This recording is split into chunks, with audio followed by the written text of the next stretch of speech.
बहना, खोल दे दरवाजा, नहीं तो मजबूरन तुझे तेरा घर जलाना होगा। हाँ बहना, खोल दे दरवाजा, हमें मजबूर मत कर। आज हम ये गांव लूटने आए हैं और गांव का कोई भी घर नहीं छोड़ सकते, चाहे वो बहन का घर ही क्यों ना हो। डाकू तारा सिंह और सितारा सिंह चंदा के घर का दरवाजा पीट रहे थे, मगर चंदा दरवाजा नहीं खोल रही थी। आखिर उन्होंने दरवाजा तोड़ दिया।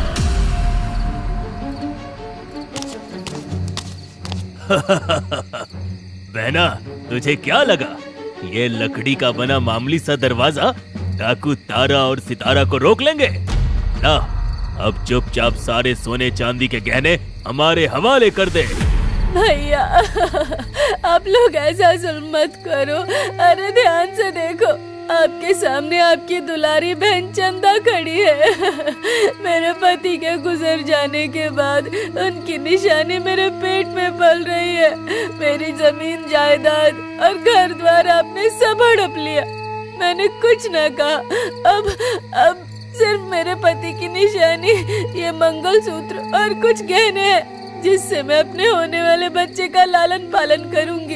भगवान के लिए अपनी छोटी बहन पर तरस खाओ भैया, मत लूटो मुझे। बहना, ये रोना धोना, ये नाटक मुझे मत दिखा। हम डाकू हैं डाकू, और हमारा एक ही धर्म है, कोई दया नहीं। लूट ले रे बहना के सारे गहने। इतना बोलते हुए दोनों ने चंदा के शरीर पर सजे सारे गहने निर्दयता से नोच लिए और पूरे गांव में हंगामा मचाते हुए निकल गए। इधर अपने खून के रिश्ते से इतनी बुरी तरह कुचले जाने के बाद चंदा ने रातों रात वो गांव छोड़ दिया। इस घटना को सालों गुजर गए। वहां से बहुत दूर वीरपुर गांव में एक सुबह, अरे टिप टिप बरसा पानी, सजनी दूध में पानी मिला दी। अरे वाह भैया, लगता है चटपटे पकौड़े वाली दीदी ने सुबह सुबह पकौड़े तलने शुरू कर दिए हैं। हाँ, अब तो ससुरे पकौड़े खाने पड़ेंगे। चल भैया, राम खिलावन मोड़ ले साइकिलिया। दूध वाले राम खिलावन ने चटपटे करारे पकौड़े की खुशबू की तरफ अपनी साइकिल घुमा दी। वीरपुर गांव के चौराहे पर चंदा अपने चटपटे पकौड़े का ठेला लगाती थी, जहां सुबह सुबह ही ग्राहकों का जमावड़ा लग जाता था। अरे दीदी, मुझे एक प्लेट खिला दो और एक बांध दो घर के लिए। अरे चंदा बिटिया, जरा हरी मिर्च के पकौड़े और दे दे। इतना स्वाद भरा पकौड़ा तो मैंने अपनी शादी में खाया था। हाँ। काकी की बात पर सभी हंसने लगे। तभी वहाँ दूध वाला पहुँच गया और हड़बड़ाते हुए बोला, अरे चंदा बहन, जल्दी मुझे भी एक प्लेट गर्मा गर्म पकौड़े दे दे, वरना गांव भर का बड़ा नुकसान हो जाएगा। सभी ने हैरानी से दूध वाले की तरफ देखा। फिर चंदा ने पूछा, कैसा नुकसान भैया? अरे वो का है कि लेट पकौड़ा खाऊंगा तो सबके घर लेट दूध लेकर पहुंचूंगा। तब तक सभी की श्रीमती अपने श्रीमान को दूध के लिए नोच खाएंगी। दूध वाले की बात पर सभी हंसने लगते हैं। चंदा गांव के बीच एक छोटे से घर में अपने 25 साल के इकलौते बेटे चमचम के साथ रहती थी। चमचम वैसे तो दिमाग का बहुत ही तेज था, पर कोई काम नहीं करता था। एक रात चंदा खाना बना रही थी कि तभी चमचम बाहर से घूम कर आया। ओ माँ, ओ मेरी प्यारी माँ, कहाँ है तू? आ गया दिन भर मटर गश्ती करके। जब भूख लगती है तभी तेरे दर्शन होते हैं बेटा। अरे नहीं माँ, मैं सोनू के घर था। उसके ननिहाल से उसके मामा और मामी आए हुए थे। उन्हें ही सोनू के साथ मंदिर घुमाने ले गया था। उसके मामा जी बहुत मजाक किया है। वैसे माँ, एक बात बता। चंदा ने चमचम के लिए खाना निकाल कर लाते हुए बोला, पूछ बेटा। मेरा ननिहाल कहाँ है माँ? और क्या मेरे मामा मामी भी हैं? चमचम की बात सुनकर चंदा के चेहरे पर एक दर्द उतर आया। वो पुरानी बातें याद करते हुए खामोश हो गई। बेटा, तू चुपचाप खाना खा। ये समझ ले, इस दुनिया में तेरा मेरे और मेरा तेरे अलावा कोई नहीं। इतना बोलते हुए चंदा की आंखें आंसुओं से भीग गई। तेरी आंखों में आंसू? ऐसी क्या बात है माँ जो तू मुझसे छिपा रही है? मुझे जानना है। मामा का नाम सुनते ही तू इतनी दुखी क्यों हो गई माँ? चंदा ने बातें बनाने की बहुत कोशिश की, मगर चमचम ने सच जानने की जिद पकड़ ली थी। आखिरकार चंदा ने उसे सब कुछ सच सच बता दिया, जिसे जानने के बाद चमचम ने कहा, ओह, तो ऐसी बात है। इतना बड़ा धोखा उन्होंने अपनी ही बहन के साथ किया। मैं इसका बदला लूंगा। नहीं बेटा, तुझे पता नहीं तेरे दोनों मामा कितने निर्दयी और खूंखार डाकू हैं। उन्होंने जो कुछ भी हमारा छीना, भगवान उसका इंसाफ करेंगे। मुझे किसी से कोई बदला नहीं चाहिए। अरे नहीं माँ, तू भूल मत। उनकी रगों में डाकुओं का खून दौड़ रहा है तो मेरी रगों में भी तेरा और बाबूजी का खून दौड़ रहा है। बस तू भरोसा रख मुझ पर। अब मुझे उन लोगों का पता बता। कसम तेरे दूध की माँ, मैं अपने दोनों मामा से तेरे पैरों में गिरकर माफी नहीं मंगवाई और अपनी संपत्ति वापस नहीं ली तो तेरा बेटा नहीं कहलाऊंगा। चंदा ने चमचम को बहुत समझाया, मगर चमचम ने जिद पकड़ ली थी। आखिरकार थक हार कर उसने चमचम को अपने दोनों भाइयों का पता बता दिया। अगले दिन चमचम ने माँ से जमा पूंजी के पैसे लिए। फिर उन्हीं पैसों से एक पुराना फटा हुआ कोट खरीदकर उसकी जेब को अपने हिसाब से सिलवाया और एक घोड़ा लेकर चल पड़ा अपने मामा को ठगने की ओर। अगली सुबह रतनगढ़ के पहाड़ी इलाके में डाकू तारा और सितारा सिंह ने अपना डेरा जमाया था। छोटे, कल सूरजपुर गांव की लूट में हमने बहुत माल बनाया है। इसे जगह देखकर छिपाना पड़ेगा, वरना इतना माल लाद कर घूमना मुश्किल है। सही कहा बड़े भैया, क्यों ना हम इसे किसी सेठ के यहाँ जमा कर दें। कर सकते हैं। खैर, काफी वक्त हो गया, तंबू से धुआं भी उठ रहा, मगर ये लोग कुछ खाने को क्यों नहीं दे रहे? दोनों इस बारे में सोच ही रहे थे कि तभी खाना बनाने वाला एक डाकू हांफता हुआ वहाँ आया और बोला, सरदार, गजब हो गया। खाना बनाने वाले तंबू में एक लौंडा सुबह सुबह घुसकर सब कुछ खा गया और जो नहीं खा पाया वो सब जंगली कुत्तों को खिला दिया। हमने उसे पकड़ने की बहुत कोशिश की, मगर हाथ ही नहीं आ रहा है। ये कौन सा चूहा टपका वो शेरों के इलाके में इतनी हिम्मत दिखा रहा है? छोटे, देख तो जाकर। सितारा सिंह उठकर वहाँ जाता, इससे पहले उनके कान में चमचम की आवाज पड़ी। चरण स्पर्श मामा जी, और चूहा कहकर बेइज्जती मत करो यार।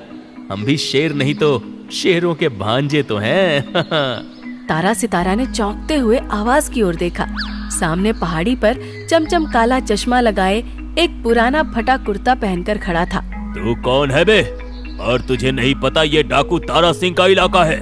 कैसे घुस आया यहाँ? चमचम नीचे आते हुए बोला, मामा जी, थोड़ा तो दिमाग लगाओ।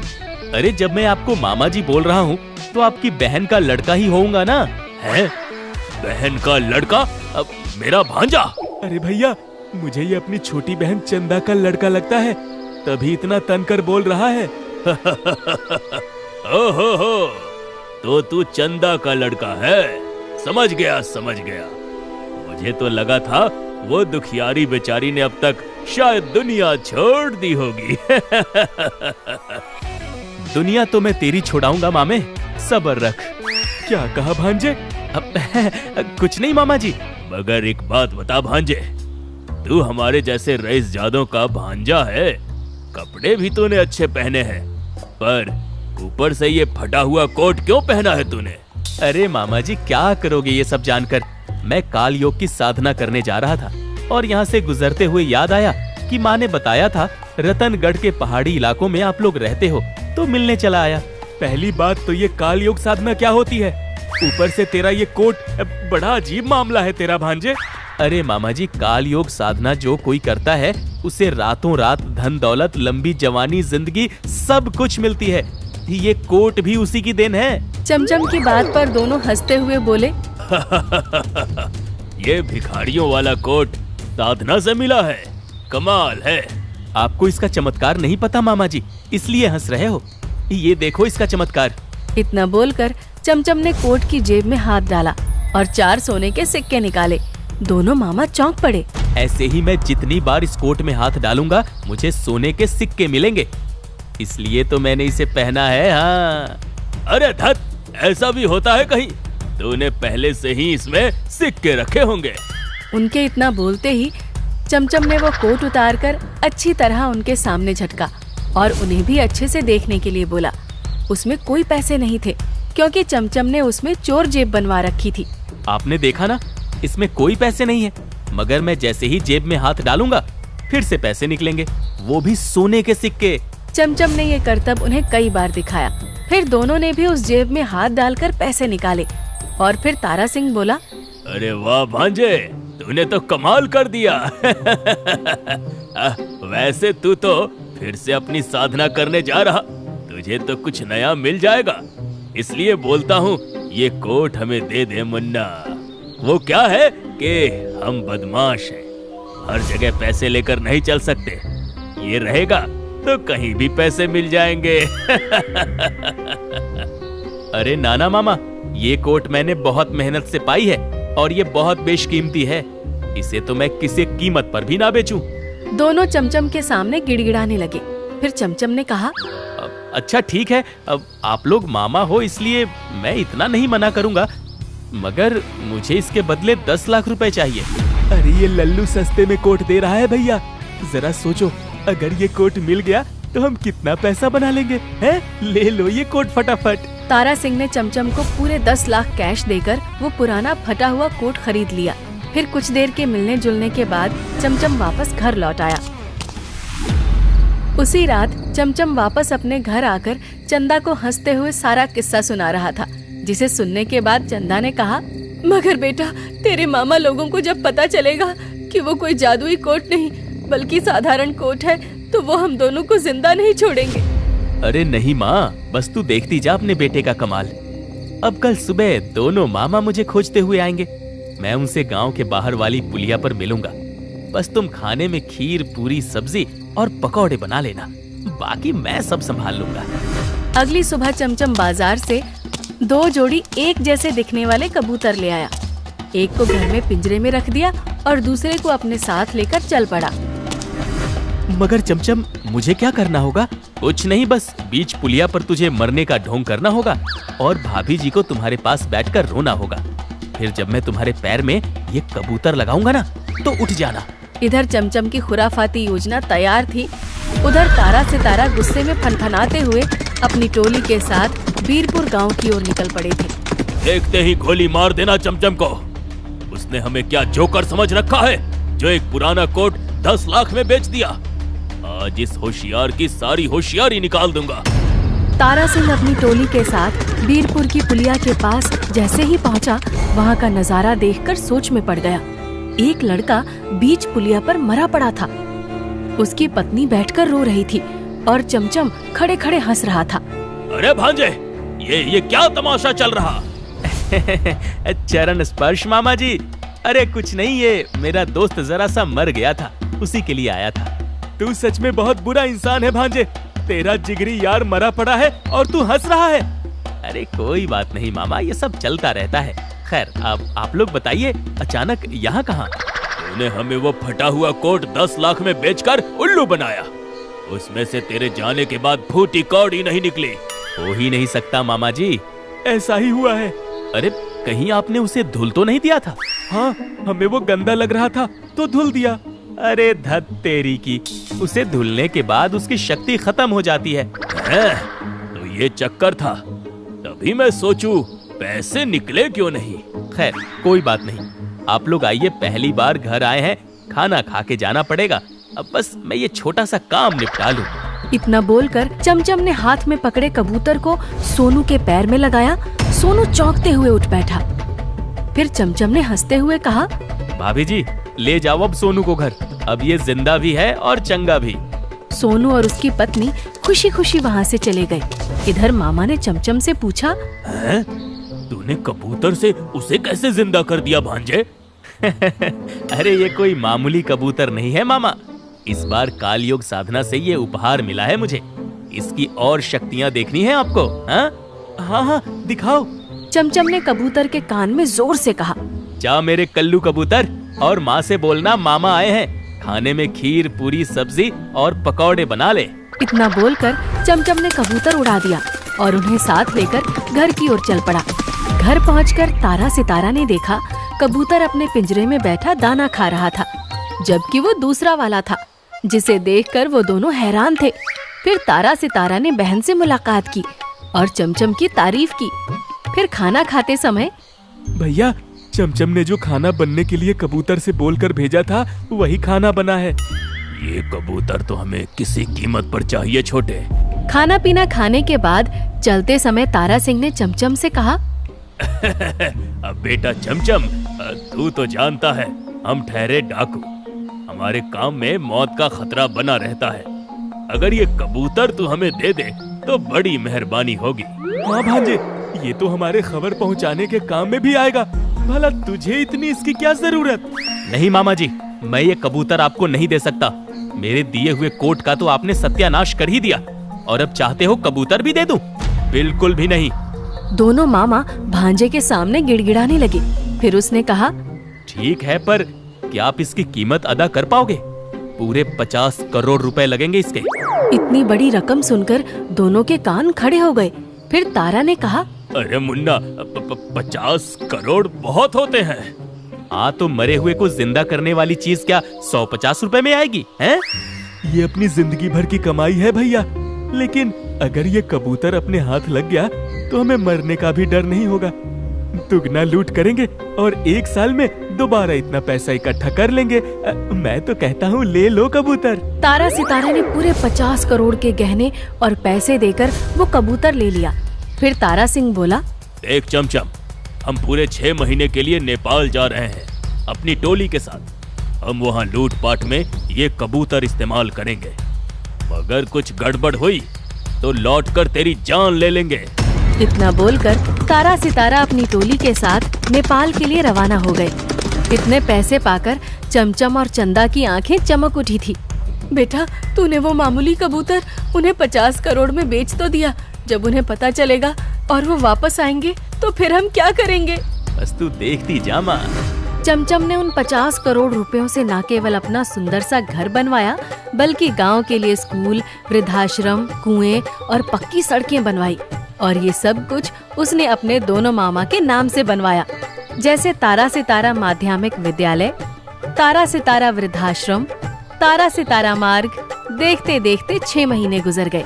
उधर मामूली कबूतर से ठगे हुए तारा सितारा गुस्से में बीरपुर की ओर लौट रहे थे। छोटे, इस बार उस चूजे के साथ साथ उसकी माँ और पूरे गांव को जलाकर राख कर देंगे। हाँ भैया, इस बार चमचम के साथ कोई रहम नहीं। लंबा सफर करने के बाद तारा सितारा डाकुओं की टोली जैसे ही बीरपुर में पहुंची, उनकी हैरानी का ठिकाना न रहा। पूरा बीरपुर उनके स्वागत के लिए दुल्हन की तरह सजा था। चारों तरफ से लोग उन पर फूल बरसाते हुए उनके नाम के जयकारे लगा रहे थे। तारा सितारा जिंदाबाद, तारा सितारा जिंदाबाद। भैया, हम जिंदगी भर लूट मार करते रहे, आज तक लोग हमसे डरते आए हैं, पर ये इज्जत मैंने पहली बार अपने लिए देखी है। सही कहा छोटे, ऐसा लग रहा है जैसे मैं रो पड़ूंगा। मगर ये सब हुआ कैसे छोटे? तभी उन दोनों के सामने चमचम और उनकी बहन चंदा आ गई। फिर चमचम ने कहा, ये सब गुल आपके 50 करोड़ से खिला है मामा जी। आप जिंदगी भर लोगों की जिंदगियां छीनते रहे, मगर आपकी आंखों में आंसू कभी नहीं आए। मगर प्रेम और सम्मान ऐसी चीज है जिसने आपको भावुक कर दिया। अब बस करिए मामा जी, ये लूटपाट छोड़कर प्रेम और सच्चाई के रास्ते पर आइए। आपको सच में बहुत सुकून मिलेगा। मैंने वो सारा नाटक सिर्फ और सिर्फ आप दोनों की आंखें खोलने के लिए किया था। तारा सितारा घोड़े से उतरकर अपनी बहन के पैरों में गिर पड़े और रोते हुए बोले, हमने तेरा बहुत दिल दुखाया है बहन, पर तेरी हीरे जैसी औलाद ने हमारी आंखें खोल दी, हमें तार दिया। आज से हम वादा करते हैं ये लूटपाट छोड़कर साधारण इंसानों की जिंदगी जिएंगे। तेरे साथ पकौड़े की दुकान लगाएंगे। वक्त बदला। बीरपुर में नई बयार आई। अब जहाँ चंदा का पकौड़े का ठेला हुआ करता था, अब वहाँ बड़ी चटपटे पकौड़ों की दुकान थी, जिसे भाई बहन और भांजा मिलकर चलाते थे।